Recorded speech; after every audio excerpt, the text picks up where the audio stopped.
For a dawn to greater dawn, we have to question our thought process. In order to question your thought process or self reflection, reading of philosophy is essential.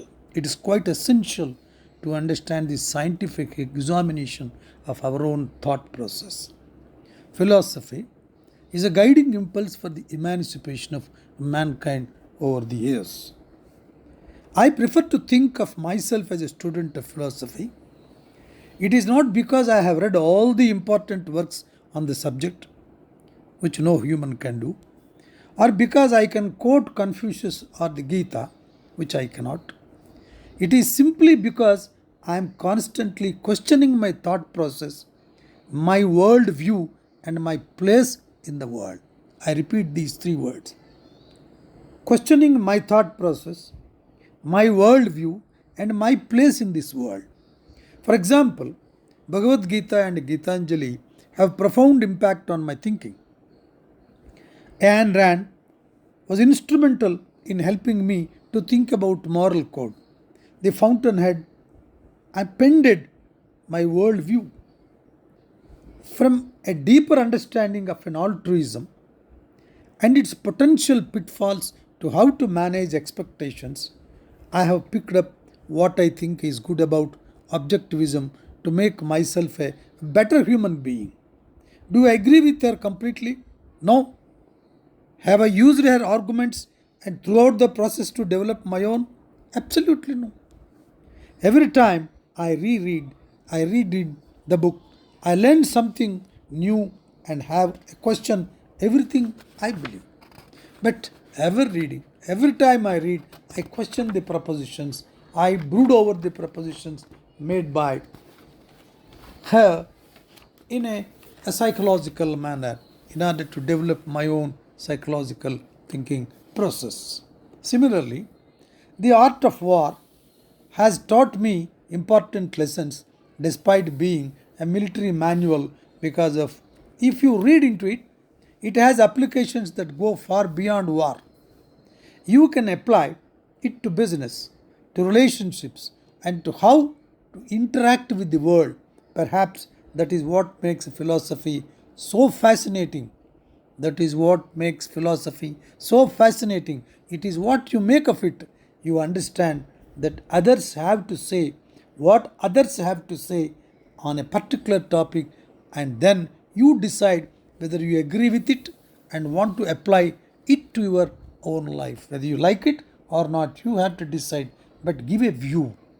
Give some time to understand what the other philosopher or what the other knowledgeable person has thrown light on a particular and a specific point of investigation. A study of philosophy is important to understand how human thought has evolved over time.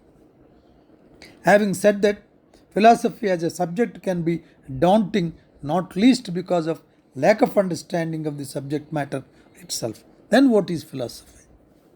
Philosophy comes from two ancient Greek words, philo, which means loving, and sophia, which means wisdom. Simply put, philosophy is a love of wisdom.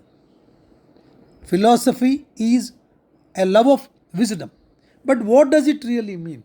Philosophy intends to answer questions about our existence using tools like logic and reason. It is concerned with the questions which range from how one should live to epistemology, from the fundamental nature of the world to the search of knowledge and truth. Philosophers have questioned the existence of God and religion, how politics is shaped, and their very essence of free will and freedom. They have written about language, animal rights, aesthetics, law, and justice. Chances are, if you have a question, some student of philosophy has already sought to answer it. Typically, philosophy requires you to reflect more than do. I repeat, to reflect more than do, as the questions it seeks to answer tend to be abstract in nature. In spite of this, philosophers have contributed significantly to many fields: politics, people like John Stuart Mill, mathematics, Pythagoras, medicine, Avicenna, and literature, Tagore, amongst others. Despite its importance, you don't often come across people who study it or apply its principles to their lives. Part of it has to do what its seemingly inaccessible nature, with most people considering it too serious or complicated a subject to really bother with.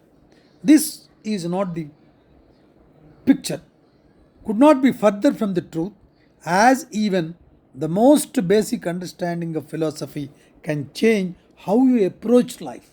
It can change how you approach life. What better way to gain this understanding than to read philosophical books? Why should we read philosophy? There must be a reason. This reason we will try to analyze. Since logic and reason are the cornerstones of philosophy, logic and reason are the cornerstones of philosophy. Taking the time out to read books on the subject can help you become a better thinker and evolve your ability to reason. You will be able to understand the assumptions behind arguments, identify fallacies in the reasoning, and also from your own reasoned out opinion on the subject at hand. A study of philosophy which will help you develop critical thinking skills. It will develop critical thinking skills. It will encourage you to understand the constraints you operate within when you make certain choices or even when you decide which goals you should pursue. You will be able to think intelligently of how you live and what you live, what way you live. Concepts like correlation and causation will become clearer and you will be able to make better deductions and inferences. These two words we must keep it in our brain. Better deductions and inferences. This is very much essential for a higher level of managers who lead the organizations and who run the organizations as top brass. A philosophy, a method of thinking, a method of reflection, a method of reasoning, a method of logic, they are all essential parts of the management while running a big organization because they are all essential ingredients and traits of a great leader who has the capacity of running an organization. Philosophy will make you to question everything. According to Aristotle, philosophy begins with wonder. It is only when we begin with wonder about something that we go on search for answers to questions which matter to us. For example, questioning the importance of religion or the existence of God could lead you down to a rabbit hole where you find yourself searching for evidence which either confirms or disaffirms your view on the subject. Maybe you will discover Christopher Hitchens or Richard Dawkins, or perhaps you will decide to explore religious philosophy like Jain or Buddhist philosophy to see what truly resonates with you. I am repeating this word. What truly resonates with you. That resonation, that process of resonation will make you a changed personality. It will bring a lot of light. It will throw a lot of light in your brain, and there is ever a possibility of changing the method, changing the path, changing the process of thinking will happen even to the greatest level of a man, a manager, or a leader, whether it is a political leader or a social leader, anybody, any human being. Philosophy will make you curious. As you explore philosophy, you will find that there are no right answers. Just when you find one answer, you will realize that there are many other possibilities out there. The more you study, the more your view will become nuanced and your reasoning behind it will become more solid. Paradoxically, you will also become more willing to change your viewpoint as you delve into a particular topic. Then we have to think how to read philosophy. There is a way to read philosophy. While reading philosophy, even if it is philosophical fiction, you have to give yourself the time to understand the material. I repeat, time to understand the material. The books can be dense and you may need to reread the same sentence, passage, or page more than once or many number of times to truly comprehend what the philosopher is saying. While it may take you a minute to read a page from a regular book, it might take you tens of minutes to comprehend one page from a philosophy book. A 120-page book may take you weeks as you find yourself ruminating over what you have read, brooding over what you have read. Try to comprehend what you have read. This is where the ancient wisdom taken place. Patanam, Mananam, Nididhyanam. Patanam, after reading, Mananam, then memorizing, then Nididhyanam, focusing all your attention on a specific point which has been emphasized by a typical, peculiar, or very distinct philosopher in a distinct way of communication. A great way to understand and think about what you read is to annotate and make notes. What is the main idea? What is your conclusion? Do you agree with the argument? If there any follow-up research you need to do, you have to go more and more books for research and to synchronize your idea, or you have to formulate the idea according to the new reading which has thrown light on you. There the formulating process will be given. That the real premise for the formulating process change is philosophy and reading philosophy. Another great way to write out your own thoughts on the subject. What do you agree with and what you do not agree with? What is your own conclusion and what the rationale behind it?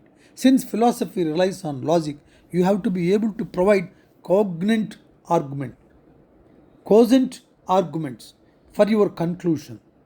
Revisit them later to find flaws in them, especially once you have read different work which makes you rethink your views.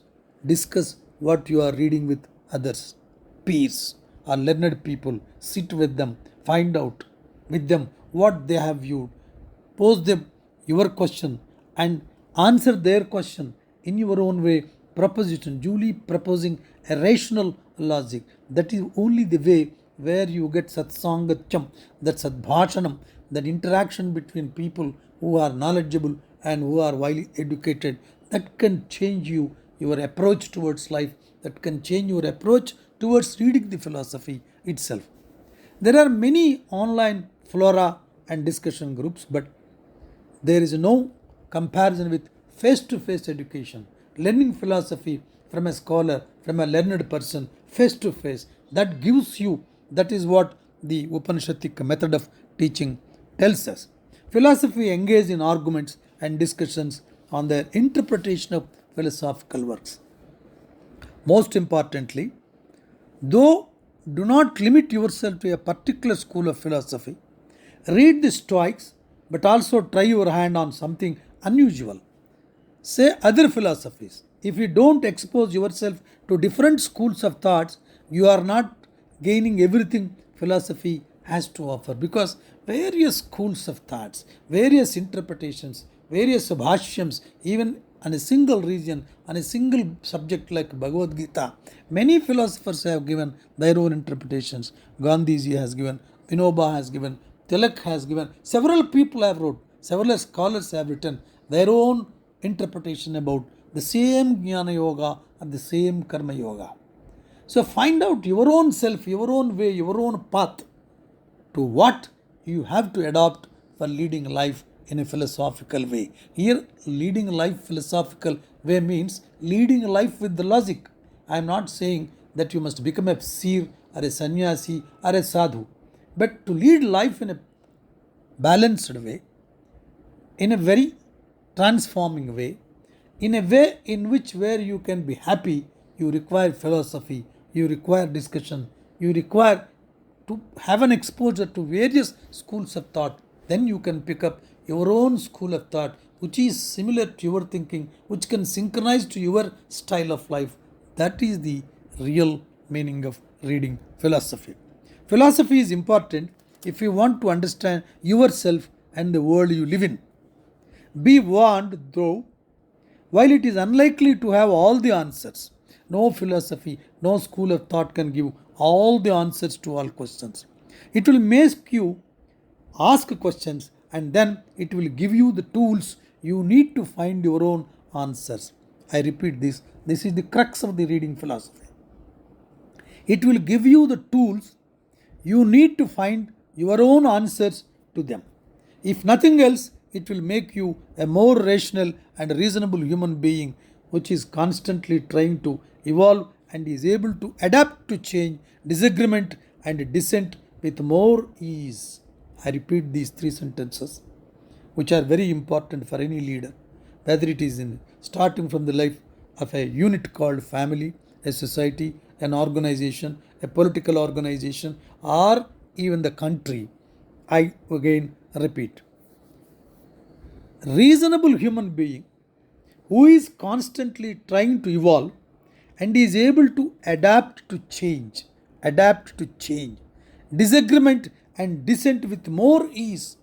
You must be in a position to live with disagreement and dissent with ease. Coming to philosophy, their philosophy teaches you respect the other man's philosophical thought, duly keeping your own philosophical thought your own way, but cohabit, living together in a beautiful, balanced, harmonious way. Reading philosophy is an essential ingredient, especially for the modern human being, to live harmoniously and peacefully. My sincere request to all the young people or anybody, any human being, to read philosophy. Don't be afraid of it. You start reading, it will become a habit, it will become a method. Method will be known. More and more reading will give you that methodical learning of logic, and you can draw your own conclusions, you can draw your own lines or path to live the life harmoniously and peacefully. Thank you very much.